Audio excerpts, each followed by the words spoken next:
ஓம் தத்புருஷாய வித்மஹே மகாதேவாய தீமஹி தன்னோ ருத்ர பிரசோதயாத். நிகழும் ஸ்ரீ மங்களகரமான குரோதி ஆண்டு ஏப்ரல் மாதம் 14ஆம் தேதி ஞாயிற்றுக்கிழமை அன்று சஷ்டி திதியில் திருவாதிரை நட்சத்திரத்தில் அதிகண்டம் நாமயோகத்தில் தைதுளோம் கரணத்தினில் மிதுன ராசியில் சித்தயோகம் கூடிய நன்னாளில் இந்த மகத்தான சித்திரை தமிழ் வருட புத்தாண்டு பிறக்கிறது.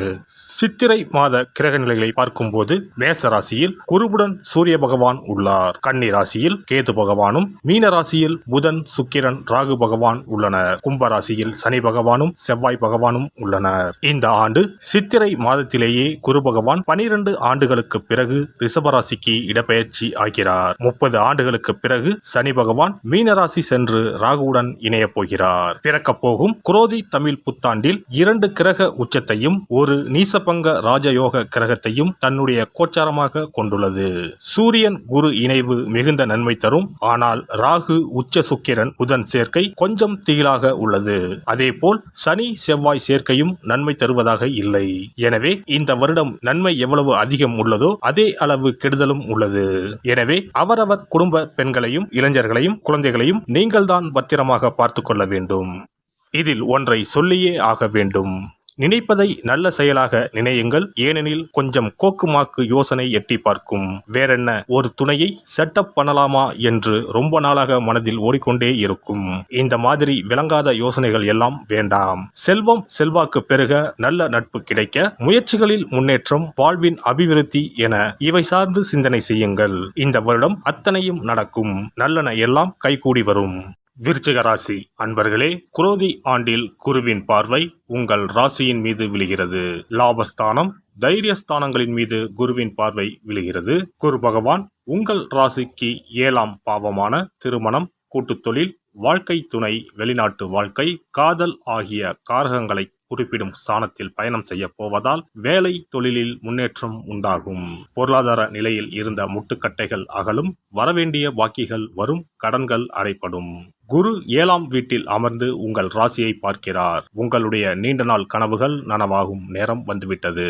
குரு தன்னுடைய 5ஆம் பார்வையால் லாபஸ்தானத்தை பார்வையிடுவதால் குடும்பத்தில் ஏற்பட்டுள்ள குழப்பங்கள் தீரும். வெளிநாடு தொடர்புடைய வேலைகள் அமையும். சம்பாதிக்கும் பணம், சொத்து, வசதி வாய்ப்புகள் பெருகும். குரு 7ஆம் வீட்டில் அமர்ந்தாலும் உங்களுக்கு கேந்திராதிபதி தோஷத்தை கொடுக்க மாட்டார். சுபகாரியம், திருமணம், கூட்டுத் தொழில் போன்ற நன்மைகளை செய்வார். முயற்சி ஸ்தானத்தை குரு பார்ப்பதால் பொருளாதார நிலையில் முட்டுக்கட்டைகள் அகலும். நீண்ட நாட்களாக வரவேண்டிய பாக்கிகள் வரும். கடன்கள் அடைபடும். வருமானத்தால் சேமிப்பு உயரும். உங்கள் ராசிக்கு 3 மற்றும் 4ஆம் வீட்டிற்கு அதிபதியான சனி பகவான் 4ஆம் வீட்டில் ஆட்சி பெற்று பயணம் செய்வதால் சச மகாயோகம் கைகூடி வரப்போகிறது. வேலை இல்லாமல் இருந்தவர்களுக்கு குரோதி ஆண்டில் வேலைக்கான வாய்ப்பும் சந்தர்ப்பமும் அமையும். சுகஸ்தானத்தில் பயணம் செய்யும் சனி பகவான் உங்கள் ராசியை 10ஆம் பார்வையாக பார்க்கிறார். 3ஆம் பார்வையாக உங்கள் ராசிக்கு 6ஆம் வீடான ருண ரோக சத்ருஸ்தானத்தை பார்க்கிறார். 7ஆம் பார்வையால் உங்களின் தொழிற்ஸ்தானத்தை பார்வையிடுகிறார். வேலை காரணமாக சிலருக்கு இடமாற்றம் கிடைக்கும். வெளியூர், வெளிநாடு செல்ல வேண்டியிருக்கும்.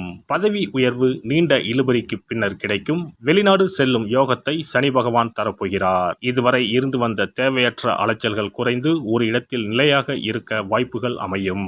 இடம் வாங்குவதற்கு, வீடு வாங்குவதற்கு, வண்டி வாகனம் வாங்குவதற்கு வாய்ப்புகள் தானாக தேடி வந்து சேரும். குரோதி ஆண்டில் உங்களுக்கு நிம்மதியும் சந்தோஷமும் கிடைக்கப் போகிறது. உங்களுக்கு விடிவு காலம் வந்துவிட்டது. இனி தொட்டதெல்லாம் துலங்கும். தேவையற்ற செலவுகள் குறையும். செய்யும் முயற்சிகளில் வெற்றி கிடைக்கும். குடும்பத்தில் அமைதி நிலவும். கருத்து வேற்றுமையால் பிரிந்த தம்பதியர்கள் ஒன்று சேர்வார்கள்.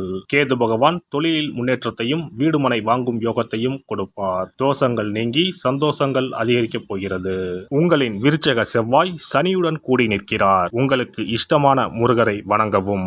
சனி செவ்வாய் சேர்க்கைக்கு செவ்வாய்க்கிழமையில் கொள்ளு, சுண்டல், செம்பருத்தி பூ இவற்றுடன் அகல் விளக்கில் சிகப்பு துணியில் 25 மிளகாய் பொட்டலம் கட்டி நெய் அல்லது இலுப்பு எண்ணெய் ஊற்றி சிகப்பு திரையில் தீபம் ஏற்றவும். பள்ளி குழந்தைகளுக்கும் பள்ளி கட்டிட செலவுக்கும் உதவிகள் செய்யலாம். சிறப்பு பரிகாரம்.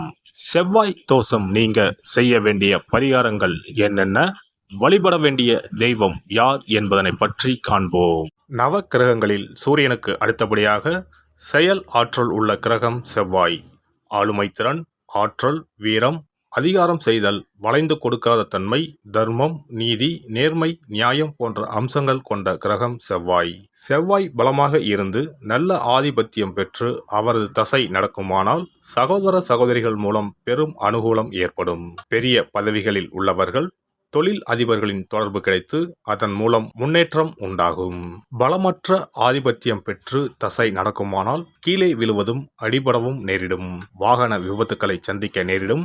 இரத்த காயங்கள், வெட்டுக்காயங்கள், இரத்த சம்பந்தமான நோய், சித்தப்பிரமை, தலையில் அடிபடுதல் போன்றவற்றை ஏற்படுத்துவார் செவ்வாய் பகவான். வீண் வழக்குகள், சண்டை சச்சரவுகள், மறைமுக நேர்முக எதிரிகள், பொருள் களவு போகுதல், செய்தொழில் வியாபாரத்தில் திடீரென்று பெருத்த நஷ்டம், அரசாங்க கெடுபிடி, பதவி இறக்கம், மறைந்து வாழும் சூழ்நிலை என்று பலவகை இன்னல்களை உருவாக்குவார். செவ்வாய் முதலான தோஷங்கள் அனைத்தும் நீங்க அவரின் அருளை முழுவதும் பெற செவ்வாய்க்குரிய அதிதேவதையான முருகனை வழிபடுவதும், கோதுமை ரொட்டி, வெள்ளை எள் கலந்த இனிப்பு பலகாரங்கள், துவரை போன்றவற்றை ஏழைகளுக்கு தானம் கொடுப்பதும் நல்லது. செவ்வாய் கிழமைகளில் விரதம் இருந்து செவ்வாய் பகவானுக்கு விளக்கேற்றுவது, சஷ்டி விரதம், கிருத்திகை விரதம் மேற்கொள்வது, தினமும் கந்த சஷ்டி கவசம் படிப்பது நல்லது. மேலும் செவ்வாய்க்குரிய கல்லான பவளக்கல்லை மோதிரத்தில் பதித்து அணிவது, சிவப்பு நிற ஆடையை அணிந்து கொள்வது, செப்பு பாத்திரங்களை உபயோகிப்பது போன்றவற்றால் செவ்வாயால் உண்டாகக்கூடிய தோஷங்கள் குறையும். செவ்வாய் பகவானுக்கு செய்யும் பரிகாரங்கள் அனைத்தும் முருகனுக்கு உகந்தது என்பதால் முருகனின் திருவருளும் கிட்டும். திருமண வாழ்க்கையில் செவ்வாய் பகவானுக்கு முக்கிய பங்கு உண்டு. திருமணத்துக்கு வரன் பார்க்கும்போது பிள்ளைக்கோ அல்லது பெண்ணுக்கோ செவ்வாய் தோஷம் இருக்கிறதா என்றுதான் முதலில் கேட்பார்கள். அந்த அளவுக்கு செவ்வாய் தோஷம் மிகவும் முக்கியமானதாக பார்க்கப்படுகிறது. ஒருவரின் ஜனன ஜாதகத்தில் லக்னம், சந்திரன், சுக்கிரன் ஆகியோருக்கும் செவ்வாய் இருக்கும் இடத்துக்கும் உள்ள தொடர்பை கொண்டுதான் செவ்வாய் தோஷம் ஒருவரின் ஜாதகத்தில் எந்த அளவுக்கு வலிமையாக இருக்கிறது என்பதை கணிக்க முடியும். செவ்வாய் தோஷம் இருக்கிறது என்றால் நம்பிக்கையோடு மிக எளிய பரிகாரங்களை செய்வதன் மூலம் தோஷ நிவர்த்தி பெறலாம். செவ்வாய் தோஷம் என்பது திருமண தடையை ஏற்படுத்துவது மட்டுமல்லாமல் மேலும் பல இடையூறுகளையும் ஏற்படுத்தும். எனவே செவ்வாய் பகவானை செவ்வாய் தோறும் செவ்வாய் ஹோரையில் வழிபடுவதும், செவ்வாய்க்குரிய கடவுளான முருகப்பெருமானை 9 நெய் தீபம் ஏற்றி வழிபடுவதும் செவ்வாய் தோஷத்தினால் ஏற்படக்கூடிய அசுப பலன்களின் தாக்கத்தை பெரிதும் குறைக்கும் என்பது ஐதீகம். செவ்வாய் தோஷம் ஒருவருக்கு இருந்து ஒருவருக்கு இல்லை என்றால் திருமணம் செய்யக்கூடாது என்பது சாஸ்திரம். இருவருக்கும் இந்த தோஷம் இருந்தால் திருமணம் செய்து வைக்கலாம் என்று சிலர் சொல்வார்கள். ஆனால் பொதுவாக தோஷம் ஒருவருக்கு இருந்தாலும் சரி அல்லது இருவருக்குமே இருந்தாலும் சரி, தக்க ஜோதிடர்களை ஆலோசித்து முறைப்படி பரிகாரங்கள் செய்வதுதான் சரி. செவ்வாய் தோஷத்தால் திருமண தடை உள்ளவர்கள் வைத்தீஸ்வரன் கோவிலுக்கு வந்து அரச மரத்தடி விநாயகர் ஆதி வைத்தியநாதரை வழிபட்டு ஆலமரத்தை சுற்றி வர வேண்டும். வைத்தியநாத சுவாமி, தையல்நாயகி அம்மன், செவ்வாய்க்கு அதிதேவதையான முருகப்பெருமானை வழிபட வேண்டும். சன்னதியில் உள்ள செவ்வாய் பகவானுக்கு சிகப்பு வஸ்திரம் சாத்தி அபிஷேகம் செய்து பரிகாரம் செய்ய தடைகள் நீங்கும். இந்த வீடியோ பதிவு உங்களுக்கு பிடித்திருந்தால் லைக் பண்ணுங்க, கமெண்ட் பண்ணுங்க, ஷேர் பண்ணுங்க, மறக்காம சப்ஸ்கிரைப் பண்ணுங்க, பக்கத்துல இருக்கிற பெல் பட்டனை கிளிக் பண்ணுங்க. நன்றி, வணக்கம். ஓம் நமச்சிவாய. சிவாய நம.